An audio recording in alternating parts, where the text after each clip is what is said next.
Greetings and salutations from me, the hairiest of Nicks. How are you guys? We just had one of the biggest weekends in the Australian X-Wing tournament scene with the New South Wales Regionals.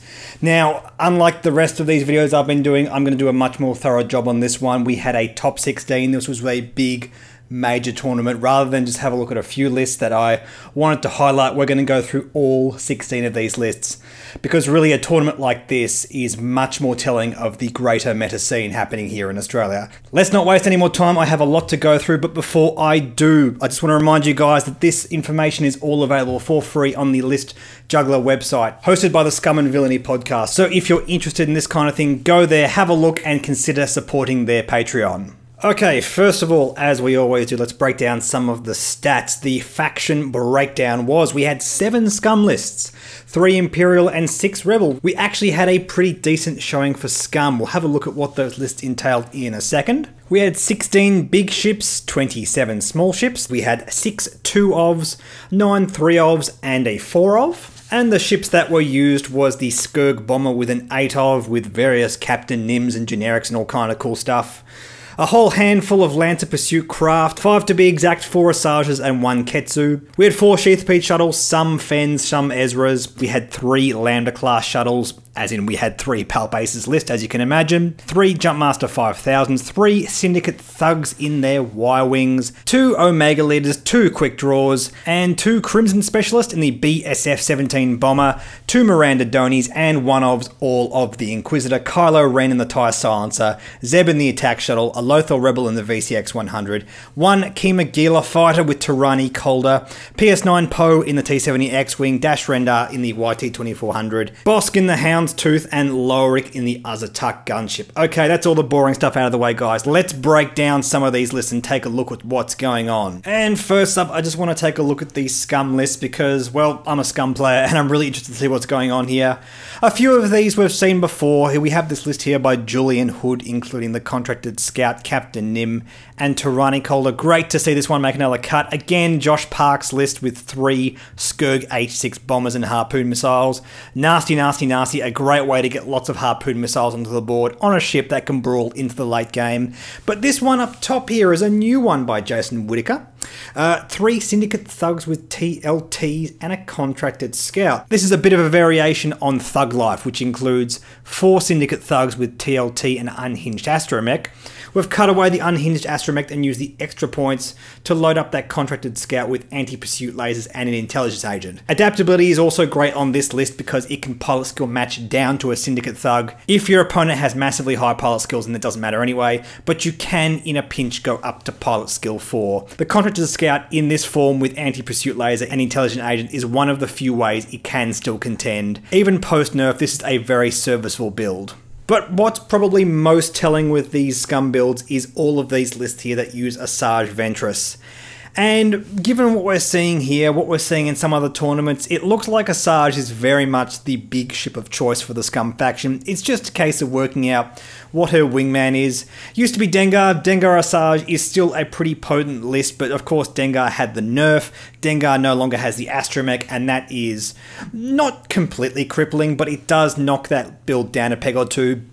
We also had Bosk, Ketsu Onyo, and Captain Nim, and those are all fine wingmen, but not something that we're seeing consistently make top lists for the Scum faction. I am, however, very happy to see Captain Nim make this list, because Asajj Nim is actually what I'm planning on flying in the Victorian Regionals in a fortnight time. Moving on to another bulk pack of lists, I want to talk about the various Pulp Aces lists that were taken. We had 3 in total, and the one in the middle here you can see is the list that has been circulating around Australian regionals for quite a while now. It's taken 3, and here in this tournament it was runner-up. This was by Ben Doyle. He of course took the Tasmanian regionals, which we spoke about just the other day. But also here is a couple of weird variations. This list by Travis Foss, up top here, doesn't use the Inquisitor, it uses Omega Leader instead. It uses the significantly cheaper Omega Leader. Well, 4 points cheaper anyway.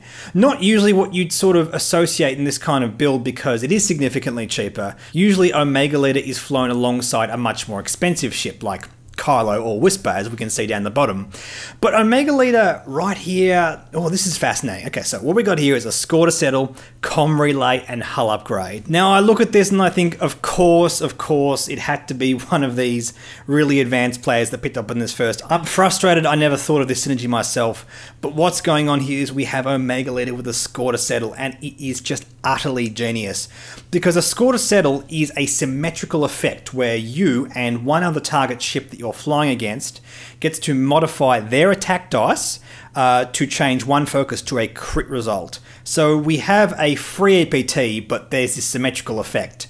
And of course, Omega Leader brilliantly can break that symmetry by just target locking them. You cannot turn that focus into a critical if Omega Leader has you targeted. Pure and simple. It's a very straightforward and basic way of breaking the symmetry, and usually when you have high risk reward things like a Score to Settle, one of the best ways to break it is to simply get rid of the symmetry. It's like what we used to have with Zuckuss before it was nerfed. We removed the downside from that card, and that's what let it be broken, essentially. Now, I'm not saying a Score to Settle is broken by any stretch of the imagination, but it is a really, really cool use of the card. Hull Upgrade?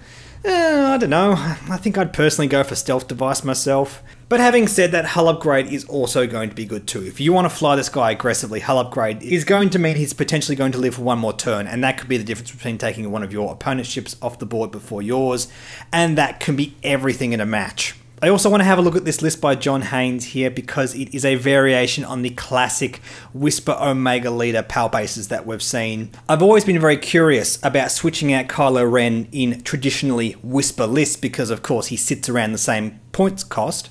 My thinking was always around using Rear Admiral Shenru and Kylo, but of course it can also be done in this PAL bases list. Kylo tends to be a little bit less aggressive than Whisper. This is more about traditional arc dodging, which makes perfect sense. You've gone for Push the Limits, Advanced Sensors, which is a really, really powerful combo. My philosophy with the TIE Silencer is always Push the Limits and Advanced Sensors, or VI, Fire Control, and Threat Tracker. It's one of those builds, and Push the Limits, Advanced Sensors is definitely going down more of the path of being an arc dodger. Okay, and on to the other lists. We had a Miranda Nim. Yes, it's still here. It still goes well.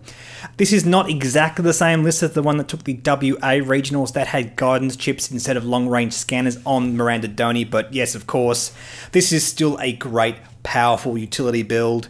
If Harpoon missiles are allowed to function as they are for the time being, this is not going to go away because this is amazing. This can arc dodge, bomb effectively, and use Harpoon missiles. It's a lot of different archetypes in one list, and I do not foresee this dropping out of the meta anytime soon. We had this list by Lee Casson, and this is very interesting because, well, this didn't used to include Fen Rao. In fact, this was a list that used to include Biggs. And as you can see, thanks to the saving that Fen Rao offers us, we can stack more points on Miranda. The classic list that this used to include was Miranda, Lowrick, and Biggs. In case you guys have never flown against this kind of stuff before, Biggs and Lowrick can just waltz around the battlefield hand in hand, just be impossible to shoot because of their range 1 abilities, sling 6 red dice at your opponent. Meanwhile, Miranda is just flying off doing whatever she wants, flanking with that TLT or bombing and just having a grand old time.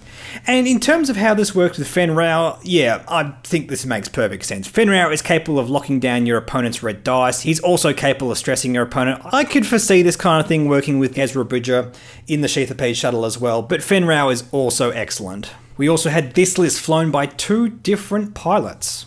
This uses Ezra Bridger in the Sheathapede shuttle, Crimson Specialist on the BSF-17 bomber, and Captain Nim in the Skirk H6 bomber. And this is interesting because we looked at something very similar to this with Gareth a little while ago. Gareth was flying a version with AP5 instead of Ezra Bridger, and the points that that frees up allows you to put an actual bomb on the Sheathapede shuttle, which is quite cool.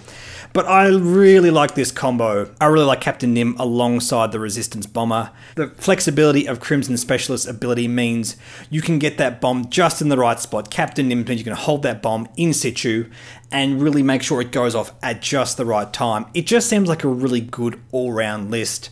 I mean, the only criticism I have is I'd like to see a bomb on Ezra Bridger, but having said that, I don't think it's crucial. Having Snapshot and R3A2 means you also have a great stress controller. That feels really good too. There's a lot of really cool stuff in this list. A lot of good versatility and a lot of really effective bombing. And there was one more list before we go on to the winner, which is also a variation on a medalist, a very much tier 1 medalist, with Fenrau and Kanan Jarrus, except this list does not use Kanan Jarrus, it uses a Lothal Rebel, meaning we can save points to stack elsewhere in the list. The Lothal Rebel is equipped with Sensor Jammer, TLT, Ezra Bridger, Maul, engine upgrades, and the Ghost. And it's really cool to see Ezra and Maul actually make it into a serious list. I don't know how effective this is going to be moving forward, but it's really cool nonetheless. In case you guys aren't aware, Maul and Ezra are basically designed to work together. Maul gives your ship stress, and Ezra Bridger allows you to change one of your eyeball results to a crit when you are stressed and attacking. Very potent, very nasty, and if you chain this together right with all of those TLT attacks, you could potentially use Maul and Ezra multiple times a turn. That's really cool. I love it. Fenrau doing Fenrau things, of course. Fly Assist Astromech, Hotshot Co-Pilot, locking down your opponent's attack dice, locking down their focus tokens, just making them miserable. There's a reason this is a medal list, guys. Okay, and without further ado, let's talk about this list by Jackson Cunningham, the winner of the New South Wales Regionals, and this is awesome. Because this is not what I would consider a tier 1 list, but, you know, who cares? At the end of the day, this is really telling of what's going on in the X-Wing meta. Sure, there are these lists that are taking tournament after tournament, but we also have this kind of stuff. If you guys aren't aware, there was recently, I believe it was the Vegas Regionals over in the US, was won by 4 contracted scouts. And of course, there was typical response, oh no, scouts are coming back, they're broken, they're broken, they're broken. My attitude is no. I think what we have here, guys, is a meta that's nice and healthy, and that means that lists like these don't always have to be relegated to the bottom. We don't have anything so repressive that lists that aren't necessarily tier 1 cannot win major tournaments, and there's not much bigger tournaments in Australia than the New South Wales Regionals. So it's great to see PS9 Poe and Dash Rendar taking one of those. Poe has Veteran Instincts, R2-D2 Advanced Optics, Auto Thrusters and Black 1. Just a great loadout. The only difference I could think about doing if you wanted to shave points off this is switch out Auto Thrusters for Integrated Astromech. But Auto Thrusters is also heaps of fun. Basically, between Auto Thrusters and Poe Dameron's ability, you're basically going to reliably deny your opponent the ability to hit you, constantly getting one reliable evade result, and often two. Dash Rendar, this is a Lone Wolf variant of his build. Lone Wolf, Heavy Laser Cannon, Ray, Smuggling Compartment, Countermeasures, Burnout Slam, and Outrider. Really cool, nasty ship. I hate flying against Dash Rendar. Just the flexibility of flying over rocks, getting that perfect position.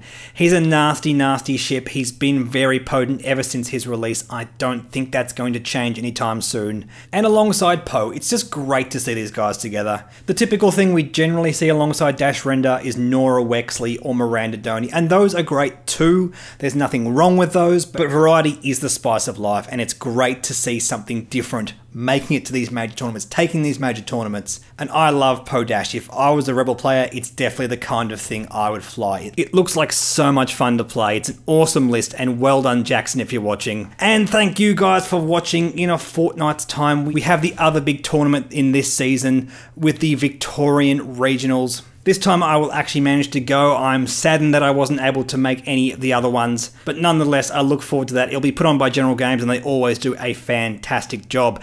In the meantime, guys, thank you for watching. Like and subscribe, like us on Facebook, follow me on Twitter, and I will catch you later.